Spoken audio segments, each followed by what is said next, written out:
Bonjour à tous, 11e heure de direct pour ces 24 heures chrono de l'International édition 2015 et direction maintenant la ville qui fait rêver sans doute le plus les candidats à l'expatriation, New York, la ville où tout est possible, en tout cas disent les clichés. On va vérifier avec nos différents invités aujourd'hui si cette affirmation est vraie. On va vérifier avec des entrepreneurs sur place à New York ou certains qui se sont installés plus récemment. Avec nous d'abord en studio, Laurence Teinturier, bonjour. Bonjour. Vous êtes présidente de France Ligne, un cabinet de conseil donc installé à New York. Vous êtes également CCE, c'est-à-dire conseillère du commerce extérieur de la France. Et vous avez notamment créé il y a quelques années, je crois, à New York, un salon de la lingerie. C'est bien ça? Ça s'appelle Curve. Et vous vivez sur place depuis 30 ans. Voilà. 30 ans de présence également au compteur pour vous, Pascal Jiquel, bonjour. Oui, bonjour. Vous êtes président, vous, de Newmat USA, c'est ça? C'est exact. Entreprise spécialisée dans les plafonds tendus. Oui. Et vous êtes, vous aussi, conseiller du commerce extérieur. Oui. Et avant de vous entendre, on retrouve d'abord par Skype le consul général de France à New York, Bertrand Lortolari. Bonjour monsieur, vous m'entendez bien? Oui, je vous entends très bien, bonjour. Merci d'être avec nous, vous êtes en poste à ce poste-là, en tout cas à New York depuis 2 ans. On commence avec vous par faire l'état de la présence française dans la Big Apple. Quel est-il? Écoutez, les Français à New York, ça représente à peu près 80 000 personnes, 80 000 Français qui y vivent de façon permanente. Alors bien sûr, beaucoup d'entre eux sont à Manhattan, mais de plus en plus de Français habitent les autres quartiers de la ville de New York, en particulier Brooklyn, Harlem. C'est une population, les Français de New York, est en croissance régulière depuis une douzaine d'années environ, et qui fait qu'aujourd'hui, New York est la deuxième ville française d'Amérique du Nord après Montréal. Il y a une évolution, d'après ce que vous dites, dans les quartiers habités par les Français? Oui, absolument. Manhattan a toujours été un point fort de la présence des Français à New York, mais de plus en plus, on le disait, Brooklyn en particulier accueille de nombreux compatriotes français qui souhaitent s'installer. Et il y a même un quartier qui s'appelle désormais à Brooklyn la Petite France, Little France. Et quel est le profil de ces expatriés français à New York? Ils ont un profil qui ressort particulièrement? Alors, il y a beaucoup de points communs entre eux. D'abord, ce qu'on observe, c'est que les Français qui habitent New York sont, pour beaucoup d'entre eux, des Français assez jeunes, hein, de moins de 45 ans, qui disposent, là aussi, pour beaucoup d'entre eux, d'un niveau de formation élevé. Mais au-delà, j'allais dire, de ça, ce qui les réunit, c'est qu'ils y viennent, comme vous le disiez vous-même il y a quelques instants, avec l'idée d'entreprendre, l'idée de réaliser le rêve américain au fond. Et donc ça fait que les Français d'ici sont une communauté dynamique, très bien intégrée, que l'on trouve dans beaucoup de secteurs. Alors ça ne vous surprendra pas que je vous dise que beaucoup, à peu près 20% d'entre eux sont dans le secteur de la banque et de la finance, compte tenu de ce que représente New York dans ce domaine-là. Mais de plus en plus, et ça c'est nouveau, les Français qui viennent à New York, ils viennent dans le secteur des nouvelles technologies. On trouve de plus en plus de créateurs de start-up ici à New York. Et puis bien entendu, nous avons une présence traditionnelle, mais très forte, hein, dans des secteurs forts pour la France, que sont le luxe, le tourisme, la mode et aussi bien sûr la restauration. Merci beaucoup Bertrand Lortolari d'avoir été avec nous en ligne par Skype pour faire l'état des lieux de la présence. Je rappelle que vous êtes le consul général de France à New York. Merci d'avoir été avec nous. Alors, on en vient par évoquer la présence des Français à New York et d'abord les plus au quotidien dans cette ville américaine. Laurence Teinturier, pour vous, c'est quoi les points forts de cette ville pour des Français qui s'installent là-bas? Je crois que ce qui frappe tout le monde, et les touristes, tous ceux qui nous rendent visite à New York, c'est l'énergie. C'est une énergie extraordinaire qui prend tout le monde. C'est aussi le côté cosmopolite, où tout le monde est immigré de toute façon à New York. Peu de gens sont purs New-Yorkais, ce qui fait que tout le monde arrive à cohabiter, quelles que soient les religions, quelles que soient les... Et c'est tout à fait d'actualité comme conversation d'ailleurs. Mais je me souviens, il y a 30 ans de ça, ma première conversation avec un businessman américain, quand il s'est présenté, il m'a présenté son titre professionnel, et après il m'a dit je suis irlandais et je suis catholique. Et j'avais été choquée, mais parce que ça fait partie de leur on se présente comme ça. Voilà, on se présente comme ça. Donc ça c'est formidable, parce que vous savez que n'importe où vous venez du monde, vous êtes accepté, il y a tout le monde, pour moi c'est le centre du monde. La deuxième chose, c'est que au-delà de cette énergie dans le business, tout est possible. Et c'était vrai il y a 30 ans quand je suis arrivée, et c'est vrai aujourd'hui. Aussi longtemps qu'à l'instant T, vous avez quelque chose à apporter et qui est expliqué de façon factuelle, carrée, et qui va apporter quelque chose à votre interlocuteur, on vous écoute. Et quel que soit votre background, quelle que soit votre formation, et quand on dit sky is the limit, on a vraiment l'impression en tant qu'entrepreneur que sky is the limit, et on voit des exemples extraordinaires. Vous confirmez, Pascal Gicquel, c'est dans la ville qui ne dort jamais, tout est simple? Absolument. Il ne faut pas toujours dire que tout est simple, il faut dire que c'est plus simple que partout ailleurs. Ouais. Il faut dire qu'il y a quand même une ouverture aussi au niveau des mentalités de classe. Moi, j'avais été choqué en arrivant aux États-Unis, en faisant de la construction, en m'apercevant que vous pouviez aller dans une réunion, rencontrer des gens de très haut niveau et qui ne vous dénigraient pas du tout, qui vous intégraient dans leur groupe, peu importe ce que vous faisiez, et qui respectaient en plus ce que l'on faisait.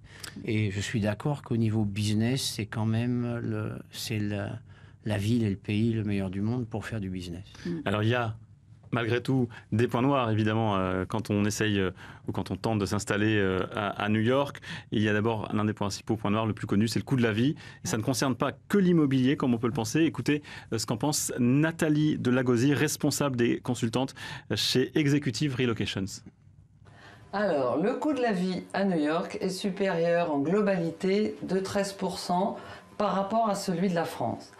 Par exemple, pour parler de quelque chose qui est très parlant pour tout le monde, une connexion Internet coûte 120 € aux États-Unis contre 30 à 50 en France. Le plus gros écart avec la France concerne en fait le logement qui est supérieur de 25%. Les sorties aussi, les loisirs, les spectacles, les restaurants, tout ça c'est supérieur au moins de 24%. L'alimentation, en revanche, l'écart n'est pas très important. Par exemple, un litre de lait est au même prix, alors qu'un coca aussi est 2 fois moins cher à New York. Les transports, les taxis sont 2 fois moins chers, et d'ailleurs 2 fois plus faciles à trouver, alors que le métro, une carte de métro coûte environ 84 € par mois, contre 59 pour la carte Navigo à Paris. Par ailleurs, circuler dans Manhattan a un vrai coût, pas en raison de l'essence qui est bien moins chère, environ 1 € le litre, mais plutôt en raison des parkings, car il est quasiment obligatoire de s'y garer, car impossible de trouver de la place dans les rues. Alors Pascal Gicquel, il faut avoir beaucoup d'argent pour s'installer ou vivre à New York au quotidien? Non, pas nécessairement. Bon, moi, je suis vraiment pas dans la ville de New York même. Je suis sur Long Island. Je suis à 1 heure de route. Je pense pas que ça coûte plus cher de vivre là-bas si vous comparez aussi les revenus. Le coût de la vie est peut-être un peu plus cher, c'est un fait, mais on gagne mieux sa vie. Les revenus sont quand même beaucoup plus élevés que chez nous en France. Donc, je pense qu'il y a un équilibre qui est quand même à notre avantage. C'est votre impression aussi, Laurence Teinturier? Oui, le logement est vraiment le coût le plus important. Un studio, ça, bien placé, ça coûte 2 500 $ par mois. Deux chambres, ça coûte de 3 500 à 7 000 par mois. Donc le logement est un vrai sujet. J'ai de la chance d'être informée par mon mari qui est agent immobilier. Donc il y a beaucoup de jeunes qui ont des difficultés d'arriver à New York et ils prennent comme alternative d'aller à Brooklyn. Bertrand Lantolari en parlait tout à l'heure. Mais l'écart se rétrécit. C'est plus que 15% de différence entre Brooklyn et Manhattan. Et vous voulez dire surtout que c'est difficile au début? C'est difficile au début. Ouais, et une fois qu'on touche un salaire qui du coup est correct, on peut s'offrir... Absolument. Et puis il y a de plus en plus d'investisseurs européens qui viennent investir en immobilier à New York parce qu'on revend dans les 46 jours, parce qu'on loue tout de suite, parce qu'il y a 2% de vacances de logement. Donc vous avez quelque chose, vous le louez en 46 jours maximum. Il y a la question de la santé aussi, c'est plus cher qu'en France. Énorme. Oui, mais d'abord il y a eu un grand pas avec Obamacare. Donc il y a une certaine partie, il y avait quand même 40 millions d'Américains qui n'étaient pas assurés socialement. Là, avec Obamacare, il y a un peu moins d'Américains qui ne sont pas assurés. Les Français ont la chance de bénéficier de la Caisse des Français à l'étranger, avec des complémentaires qui sont tout à fait corrects. Et aussi, votre employeur, et ça, on appelle ça fait partie des benefits, quand vous négociez votre salaire, l'employeur paie la médecine. Mais la médecine, effectivement, est très importante, mais du style 5 fois plus cher qu'en France. Il y a encore un autre élément à prendre en compte avant de partir en famille à New York, c'est le coût de la scolarité, on va en parler.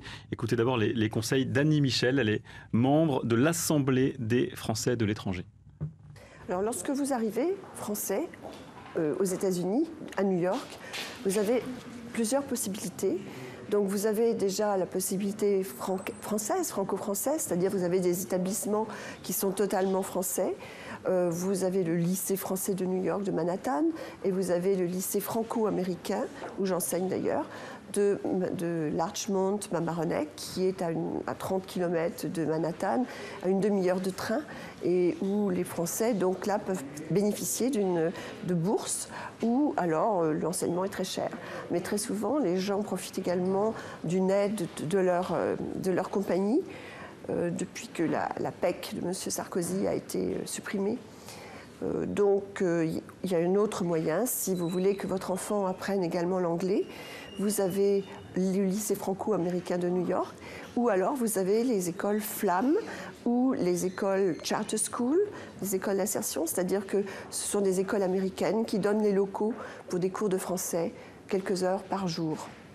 Et là, c'est beaucoup moins cher pour les Français, voire gratuit. Vous allez pouvoir témoigner tous les deux. Vous avez, je crois, tous les deux, sauf erreur, des enfants. Ouais. Laurence Teinturier, c'était compliqué de scolariser les vôtres ? Nous, on a très vite été dans la banlieue, justement à Larchmont, et Madame Michel était un des professeurs de nos enfants. Vous n'avez pas le choix. Ou vous allez dans les écoles privées et vous avez un véritable enseignement bilingue qui est un cadeau précieux que vous faites à vos enfants pour la vie. Mais c'est un cadeau qui coûte $25 000 par an, à $30 000 par an. À Larchmont et Mamaroneck, vous avez le lycée français de Larchmont et Mamaroneck, ou alors vous avez le lycée français à New York, mais vous avez aussi l'école internationale, vous avez le lycéum Kennedy. Donc tout ça, c'est des écoles privées, avec les coûts dont on parlait tout à l'heure, avec des entreprises qui peuvent effectivement financer. Ça fait partie du package des expatriés. Mais là, il y a une initiative qui a été créée à l'initiative de parents. Il y a 8 écoles publiques à New York, public, ça veut dire que vous ne payez rien, qui sont bilingues à New York. Donc, si vous avez la chance de pouvoir rentrer dans ces écoles, à Manhattan, vous n'avez pas de frais de scolarité. Et je sais qu'il y a beaucoup de Français ou de French-speaking parents qui militent pour que ça s'étende. Parce qu'en fait, il y a 6 000 enfants de moins de 5 ans qui parlent français à New York. Il y a 125 000 personnes parlant français à Manhattan. Pascal Gicquel, vous avez choisi quelle solution ? Il nous reste très peu de temps. Ma solution était plus simple parce que n'étant pas dans la ville, étant en banlieue, on avait le choix, et en plus étant américain, d'origine française mais devenu américain, mes enfants avaient le droit d'aller à l'école publique qui est gratuite. Et après, ça devient un choix de soit faire l'école publique ou soit de les envoyer dans une école privée. On a choisi une école privée, donc c'est vrai que c'est un coût. Pour quelqu'un qui est en école primaire, c'est entre 20 et 30 000 $ par an. Mais on aurait très bien pu le mettre dans des écoles privées. Il faut savoir aussi que... Des écoles publiques, pardon. Il faut savoir aussi qu'on parlait tout à l'heure du coût de l'immobilier et que quand vous sortez de New York, le coût de l'immobilier est entièrement relié aux zones scolaire. Oui. Et que si vous avez une maison que vous achetez dans un endroit que vous payez cher, c'est parce qu'il y a une école fantastique qui est associée à cette région. Publique. Public fantastique. Ouais. Merci beaucoup Laurence Teinturier d'avoir été avec nous. Pascal Gicquel, vous restez sur ce plateau. Et merci Laurence Teinturier d'être venue. On se retrouve juste après cette pause. Merci. Merci. En janvier 2016, les 24 heures chrono de l'International fêteront leurs 10 ans d'existence. Profitons de cet anniversaire pour dire un grand merci à TV5 Monde, à tous les partenaires qui nous soutiennent, à tous ces Français du monde entier qui chaque année sont des nôtres. En quelques chiffres, ce sont près de 200 villes traitées durant toutes ces années. Plus de 4000 Français de l'étranger, qu'ils soient entrepreneurs ou expatriés, hommes ou femmes, qui ont participé à ces émissions. Et enfin, au total, plus de 15 millions de visionnages durant ces 10 ans. Que la fête de l'International continue et rendez-vous les 19 et 20 janvier 2016 sur mondissimo.com.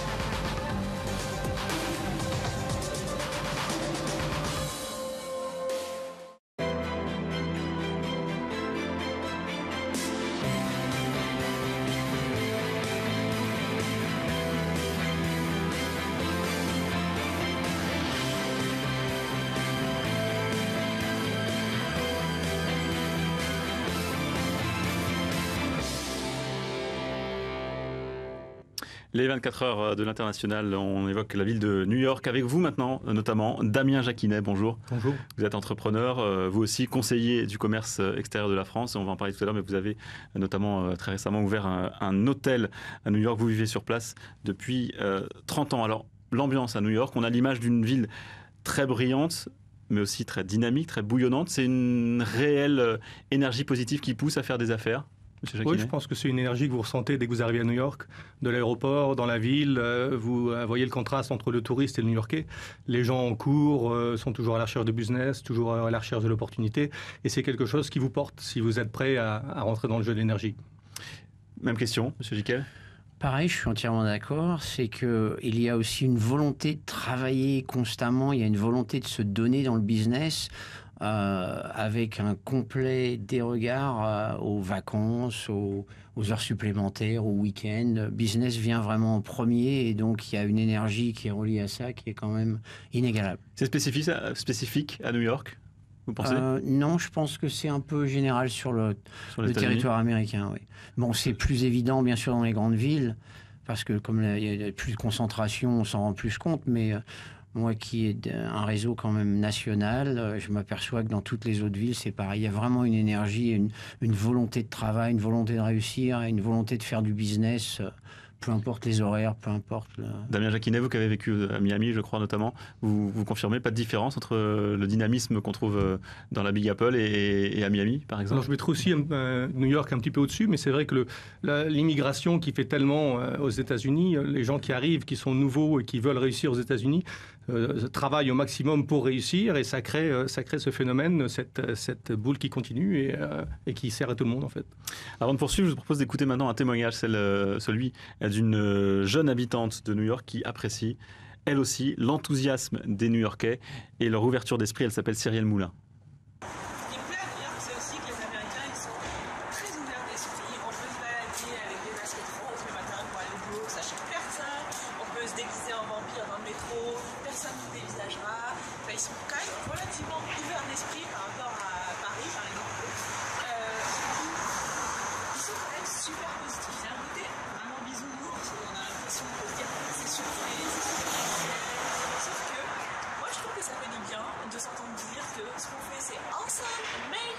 Même si c'est pour des petits trucs, c'est quand même assez positif et ça fait du bien au moral. Pascal Jiquel, vous êtes d'accord sur l'ouverture d'esprit des Américains, elle est différente? Oui, absolument. Quand on dit vivre et laisser vivre, je crois que c'est vraiment le motto de toute l'Amérique et vraiment de tous les New-Yorkais, où vous avez des gens dans la rue qui peuvent faire un peu n'importe quoi, sans que ça choque personne, sans qu'il y ait de réaction. On est aussi, je pense, beaucoup plus flexible, comme on le disait tout à l'heure, sur les religions différentes, sur les races différentes, même s'il y a toujours encore quelques petits problèmes à ce niveau-là. Je pense que c'est quand même une mentalité très, très, très ouverte. Damien Jacquinet, c'est cet enthousiasme qui vous a apporté, notamment pour ouvrir votre hôtel l'année dernière? Oui, l'enthousiasme avec des partenaires, l'enthousiasme de la ville, le dynamisme, on est porté vers l'avant et on veut réussir. Mais d'un autre côté, je mets un petit bémol dans le sens où si vous n'êtes pas prêt à donner d'énergie à cette ville qui prend tellement d'énergie, ça peut quand même revenir en boomerang. Donc il faut faire attention, si on est vraiment prêt à jouer le jeu, il faut être sûr qu'on ait l'énergie pour poursuivre le rythme, parce que ça peut devenir dangereux par la suite sinon. Alors racontez-nous un peu l'expérience que vous avez vécue en début d'année 2014, l'ouverture de cet hôtel. Comment ça s'est passé? Quelles sont les difficultés que vous avez rencontrées? Alors on a eu pas mal de difficultés au niveau permis. C'est un projet qui a pris plusieurs années. Et on a ouvert en février 2014. Donc c'est un boutique hôtel dans Soho, en plein milieu de Soho. Et on a quand même la chance maintenant d'être depuis 8 mois dans les 10 premiers de TripAdvisor sur 450 hôtels de New York. Et Condé Nast nous a mis la semaine dernière dans les 101 hôtels à visiter dans le monde en 2015. Donc on a de la chance, ça se passe très bien. Et c'est pour vous quelque chose que vous n'aurez pas pu faire ailleurs? Non, je pense qu'ouvrir un hôtel, vous aurez pu le faire ailleurs, mais là, si vous voulez, pour nous, on est plusieurs partenaires qui avons vécu 30 ans aux États-Unis. Mes partenaires viennent de la restauration, et donc ça fait partie d'un mode de vie, de l'hospitalité, où on avait vraiment envie de créer quelque chose dans une ville qu'on connaît, qu'on aime. Et donc, je pense qu'on a réussi à passer ce message aux gens qui viennent visiter l'hôtel et qui voient de notre côté, on les aide beaucoup sur les choses à visiter, les restaurants à voir, et on est en plein milieu de l'activité de New York, en place Soho. Damien Jacquinet, on vous retrouve tout à l'heure. On va maintenant écouter encore un témoignage maintenant, celui d'une autre expérience d'ailleurs de lancement d'une entreprise à New York. Le témoignage, je vais y arriver, de Paul Bensabat. Il a lancé en 2012 le salon Taste of France à New York, consacré à la cuisine, au vin, mais aussi à la technologie ou au tourisme. Et il annonce, écoutez, la prochaine édition pour la fin de l'année 2015. Bonjour Paris et merci de cette opportunité de parler de ce qui va être le plus grand événement dédié à la France et jamais organisé à l'international, le salon Best of France qui va avoir lieu les 26 et 27 septembre 2015 en plein cœur de New York, en plein cœur de Manhattan, à Times Square et Broadway, l'endroit le plus visité au monde. L'année dernière, nous avions eu le plaisir de faire ce qui s'appelait Taste of France à l'époque, le deuxième Taste of France, en plein cœur de Bryant Park, avec un succès extraordinaire, plus de 100 000 visiteurs et 120 exposants français. Un impact dans la presse américaine de plus de 250 millions d'impacts visuels, donc un résultat exceptionnel. Cette année, en étant à Times Square et à Broadway, nous avons décidé de voir beaucoup plus grand. Nous attendons plus de 500 000 visiteurs. Alors Pascal Gicquel, je vous sens impatient de parler affaires, c'est maintenant, avec notamment Clément Buise. Vous êtes cofondateur de PeopleDocs, une entreprise de dématérialisation de documents. Exactement. Et vous êtes vous seulement à New York depuis une année. Non, exactement. C'est plus frais. Alors justement, on va écouter l'expérience de Pascal Gicquel qui est à New York depuis 30 ans. Quelles sont, d'après vous, quand on veut entreprendre à New York, les facilités qu'on peut trouver en termes administratifs? C'est facilité de marché, c'est facile. En termes administratifs, c'est, je pense, beaucoup plus facile de faire du business sur les États-Unis. C'est beaucoup plus facile d'ouvrir une corporation. Pourquoi? Parce que c'est déjà moins cher, parce que ça prend moins de temps et parce qu'il y a moins de réglementations qui viennent de l'État. C'est très facile d'ouvrir une petite corporation et de commencer à travailler très rapidement. Très concrètement, on met combien de temps à créer une entreprise à New York? 48 heures. Vous confirmez, Clément Buise? On a mis un tout petit peu plus de temps que ça, mais effectivement, on se rend compte que énormément de démarches sont simplifiées pour permettre justement la rapidité. On a une idée, le go-to-market, le go-to-business est simple à mettre en place. Et beaucoup d'étapes qui sont compliquées, typiquement en France, sont plus simples là-bas. Constituer une équipe, recruter des gens, oui, immatriculer une société, bien entendu. Pourquoi le recrutement est plus facile? Globalement, je pense que déjà, il y a un contexte de mobilité. Les gens sont très mobiles, ils sont toujours en recherche de la nouvelle idée, de la nouvelle entreprise, de la nouvelle boîte. Et c'est vrai qu'on remarque ça à New York. On touche une population assez vite et par network, on arrive à créer une société.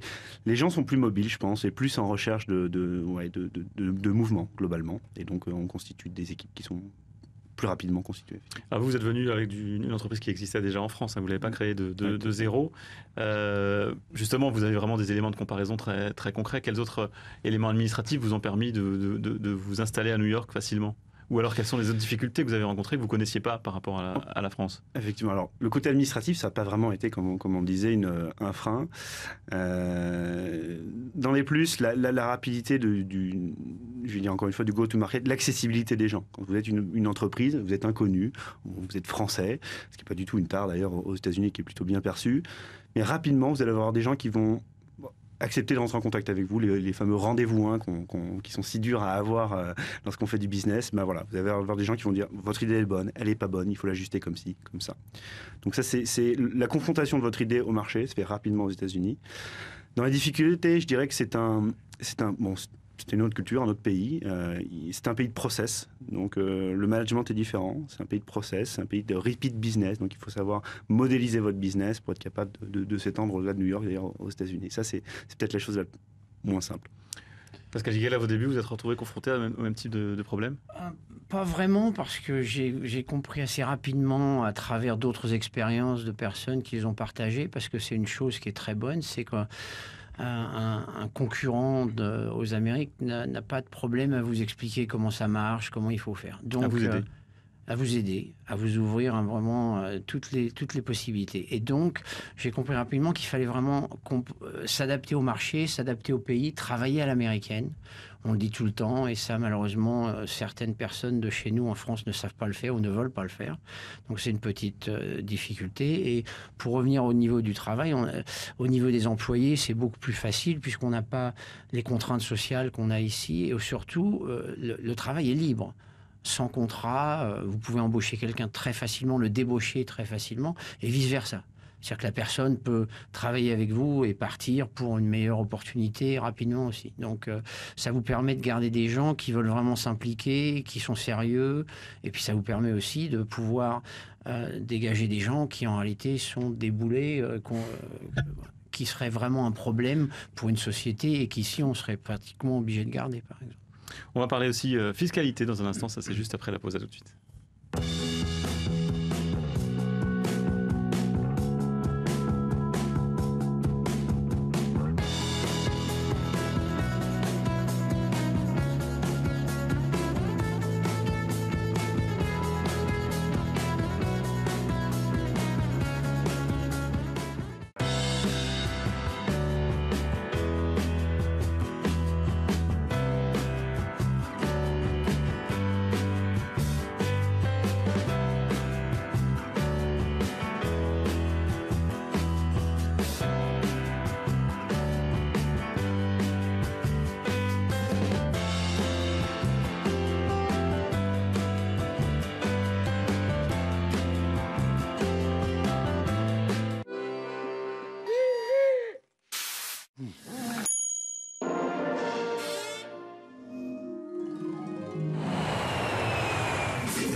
La CFE, votre sécurité sociale jusqu'au bout du monde.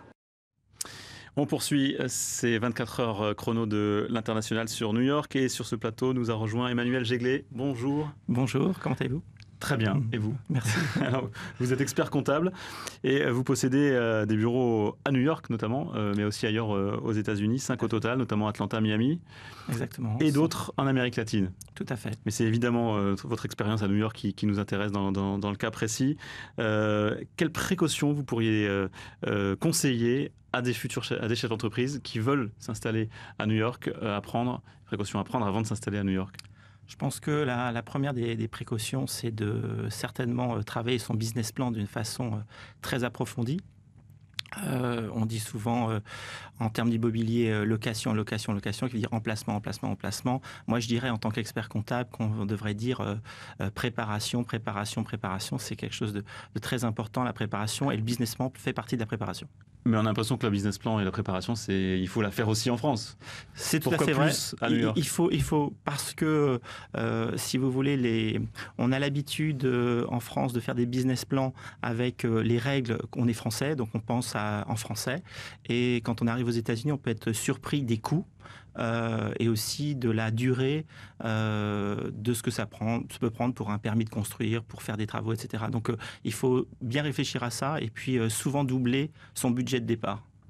Clément Buisse, vous avez particulièrement travaillé le business plan avant d'arriver l'année dernière ? Je pense qu'on a pris quasiment une année d'études, on va dire, au sens large, entre l'étude du marché, l'étude des impacts fiscaux, l'étude du déroulé de ce business plan, parce que c'est pas qu'un papier, c'est complètement l'histoire que vous allez écrire, et effectivement, il faut essayer qu'un maximum d'inconnus soit écarté avant de poser le pied sur le sol new-yorkais. Alors j'avais promis qu'on évoquerait le sujet de la fiscalité, et assez étonnamment, je crois, que la fiscalité à New York est beaucoup plus importante qu'ailleurs aux États-Unis ? Tout à fait, ça fait partie du 49e État avec la Californie qui se battent en fait en duel pour la fiscalité la plus élevée des États-Unis. On a une fiscalité à 3 niveaux, la fiscalité fédérale qui est la même dans tous les États des États-Unis, la fiscalité de l'État de New York qui est très élevée et la fiscalité de la ville de New York. Donc quand on cumule toute cette fiscalité, on est pour une personne physique entre 40 et 50% d'impôts, et pour une personne morale, on se retrouve entre 33% et 46% d'impôts. Ça a été une mauvaise surprise, Clément Buise, en arrivant à New York? Pas une surprise parce qu'on y était préparé, parce qu'on avait des conseils, mais c'est peut-être un petit peu le revers de la médaille de cette ville qui est formidable, de ce tissu économique qui est en bas de votre porte, de votre bureau. Effectivement, la fiscalité n'est pas la plus attractive des États américains. Et ça ne vous a pas freiné? Non, ça ne nous a pas freiné. Encore une fois, c'est un choix qu'on fait. On pouvait s'implanter ailleurs aux États-Unis. On a choisi New York en connaissance de cause, mais ça ne nous a pas freiné. Très bien. Alors, je vous propose de se retrouver pour parler tous les trois en l'occurrence, de visa. Et ça, c'est dans un instant.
On parle donc maintenant de la question délicate pour les États-Unis du visa, un sésame évidemment indispensable pour vivre et travailler à New York en particulier.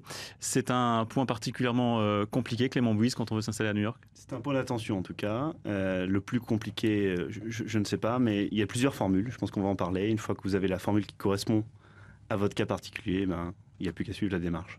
Alors, on va écouter notamment l'un des plus utilisés par les entrepreneurs français, sans doute, c'est le L1. Ce visa, pour l'obtenir, il faut dépendre en l'occurrence d'une société mère. Écoutez l'analyse d'une spécialiste, Delphine Martin, qui est avocate à New York. Le visa de travail temporaire pour les transferts intragroupes est le visa L1. Cette catégorie de visa se divise en deux types. Le visa L1A pour les cadres de haut niveau et cadres dirigeants. Le visa L1B pour les travailleurs spécialisés bénéficiant d'une technicité et de compétences spécifiques. Dans les deux cas, une antériorité au sein du groupe d'une année sur les 3 dernières années sera requise. Le transfert doit s'effectuer dans une filiale ou établissement du même groupe. Une durée initiale du visa de 3 ans pourra être délivrée, renouvelée par tranche de 2 ans allant jusqu'à 5 années pour un visa L1B et 7 ans pour un visa L1A. La demande de visa doit être sponsorisée par une entreprise enregistrée aux États-Unis. Le demandeur peut être placé sous contrat local. Le dossier doit comporter plusieurs éléments, notamment ayant trait au profil du demandeur et sa capacité à remplir les fonctions proposées, en fournissant les diplômes, certifications professionnelles, contrats de travail, CV, les documents justifiant des liens entre les deux sociétés du groupe, et tout document montrant quelle sera la fonction proposée et les conditions de rémunération. Vous pouvez retrouver l'intégralité de cette vidéo en bonus sur le site internet, notamment pour en savoir plus sur les délais de traitement ou les lieux de dépôt pour le visa L1. Emmanuel Jéglet, vous pouvez nous en dire plus sur les autres types de visas qui sont possibles de demander avant de s'installer aux États-Unis? Écoutez, on a vu quelques visas déjà. On a donc parlé du L1, on a parlé du visa investisseur, du visa E2. On a aussi le visa H1 qui est réservé aux travailleurs expérimentés. Donc, si vous avez un niveau maîtrise, vous pouvez probablement y accéder. Attention, il faut faire un petit bémol. Il y a tellement de demandes pour le visa H que à peu près une personne sur 2 reçoit un visa H pour une demande. 150 000 demandes, 75 000 reçus par année. Et vous avez le visa O1, un visa d'artiste. C'est en artiste au sens large. Ça veut dire chef cuisinier, chef pâtissier, photographe, et plein d'autres catégories qui peuvent vous permettre d'obtenir un visa et d'accéder finalement à la carte verte. Et après la carte verte, 50 cartes vertes vous permettent d'accéder à la citoyenneté américaine. Le visa E2, donc vous l'avez dit, c'est pour les investisseurs. Il y a évidemment un minimum d'investissement. Oui, tout à fait. Le minimum d'investissement, on dit souvent qu'il est entre 100 et 150 000 $. Tout dépend en fait le type de business dans lequel vous allez investir, parce que pour plein de business ce n'est pas suffisant, mais pour les business dans le service, on parle de 100 à 150 000 $. Clément Buise, vous avez choisi quelle option pour votre personnel à New York? La dernière, enfin, pour nous-mêmes, la dernière, c'est le visa E2, le visa dit investisseur, sur lequel les fondateurs et associés de l'entreprise peuvent postuler, entre guillemets. Pour quelle raison? Simplement, c'était entre guillemets la plus simple pour nous, parce qu'on avait la possibilité effectivement d'engager ce volant financier. On parle d'une centaine de milliers de dollars dans le cadre de business plan qu'on a présenté, et ce qui nous a permis d'obtenir ce visa-là. Sur ce qui est des collaborateurs et des mobilités internes, c'est plutôt devant nous, c'est pas des choses qu'on a fait, mais effectivement ce qu'on envisage, c'est plutôt le visa L1. Merci beaucoup à tous les deux d'être venus sur le plateau des 24 heures chrono internationales. Un dernier chapitre maintenant, celui de l'intégration sur place, les différences culturelles. Écoutez d'abord le point de vue de Sylvie Day, consultante interculturelle chez Berlitz. L'Américain va trouver le Français froid. En fait, on n'est pas froid, c'est juste qu'il faut rentrer dans notre coco. Et le Français va trouver l'Américain superficiel. Au début, sympathique, parce qu'il se dit « ça va très vite ». Puis quand il heurte le noyau auquel il ne s'attend pas, il y a cette idée « l'Américain est superficiel ». Pas du tout. C'est juste qu'effectivement, ça prend encore plus de temps pour rentrer à l'intérieur du noyau.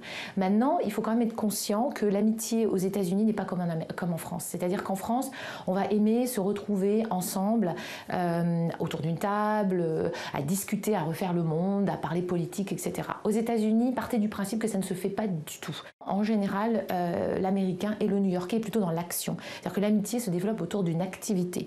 Donc quand on arrive aux US, la première chose, c'est qu'il faut se mettre dans des activités, en fait, tout simplement. Et sur ce plateau sont revenus Damien Jacquinet, bonjour, et Pascal Jiquel. Vous confirmez, vous êtes inscrit à des activités en arrivant aux États-Unis pour vous faire des amis sur place? Un peu, oui. C'est un fait que ça aide. Mais bon, comme tout le monde est un peu très ouvert, très dynamique, très accueillant, je pense que ça se passe quand même assez bien et que c'est quand même assez facile de se faire des amis et de faire des contacts. Et on pense que les États-Unis, c'est un pays très grand, ce qui est vrai géographiquement, mais on s'aperçoit que dans certaines activités, c'est un pays très petit, où tous les joueurs de cette activité se connaissent sur le pays entier à travers des associations, à travers des rencontres, des réunions, des symposiums qui se font. Et donc, c'est vraiment des très petites familles qui se connaissent très très bien, d'un côté du pays à l'autre. Damien Jacquinet, vous êtes aussi aux États-Unis depuis très longtemps. Ça a été au départ compliqué de rencontrer des gens, de se faire des amis tout simplement? Alors au départ, moi je suis rentré dans un cadre de coopération, donc il y avait le cadre de l'ambassade qui nous permettait de s'adapter plus facilement, mais il est vrai que l'américain est très, très facile d'abord.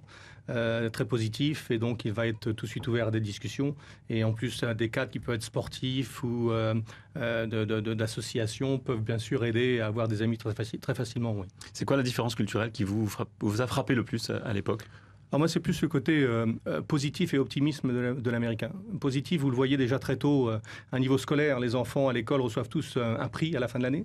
Donc on est toujours dans l'encouragement, dans le côté positif. Vous le voyez dans la société également, et dans les entreprises, les employés américains attendent beaucoup d'encouragement, beaucoup de retours positifs de la part du management. Et ça c'est important, c'est une différence par rapport à la France. Et puis le côté vraiment optimiste, où l'américain, même devant un problème, il va regarder, même s'il est au fond du trou, il va regarder en haut, alors que le Français, au bord du trou, il va regarder la profondeur du trou. Donc on a vraiment deux mentalités complètement différentes. Pascal Jiquel, vous avez dû vous adapter votre comportement pour vous intégrer aux États-Unis? Oui, et spécialement au niveau de la communication. Je pense que, étant français d'origine, on a une tendance à un peu cacher les choses, surtout les problèmes. Et on s'est aperçu très vite qu'aux États-Unis, c'est pas les problèmes qui comptent, c'est comment vous arrivez à une résolution du problème. Et que donc, ce qu'ils veulent, c'est l'information rapidement, et qu'ensuite, ils la gèrent avec vous. Ils vous aident à régler le problème avec vous. Et que donc, si vous êtes totalement ouvert, eh ben, les choses passent très bien. On vous juge vraiment que sur la façon dont vous gérez le problème, pas sur le problème lui-même. Pascal Jiquel, merci beaucoup. Damien Jacquinet également d'être venu sur le plateau des 24 heures chrono internationales. Avant de se quitter, on va écouter un autre témoignage, celui d'un jeune de 16 ans à l'époque, en tout cas quand il est parti s'installer à New York. Il voulait son rêve américain et depuis il danse à Broadway. Écoutez son témoignage. Bonjour Paris, je suis Steve, j'ai 17 ans. Je suis arrivé à New York il y a de ça 1 an et demi. Je n'avais alors que 16 ans et j'étais poussé par les rêves complètement fous de poursuivre mes études de danse ici, avant tout de danser au milieu des gratte-ciel new-yorkais qui avaient bercé mon enfance et mes rêves et tous mes espoirs. Donc voilà, je suis arrivé ici et si j'avais choisi cette ville, c'est avant tout pour l'énergie qui y règne, ce tourbillon qui nous pousse toujours plus loin et nous permet de viser toujours plus haut. Donc voilà, c'est pour ça que j'ai choisi cette ville et que je vis un rêve éveillé chaque matin quand je me réveille ici. Et on lui souhaite bonne chance. Dans un instant, vous avez rendez-vous avec la ville de Montréal. À bientôt.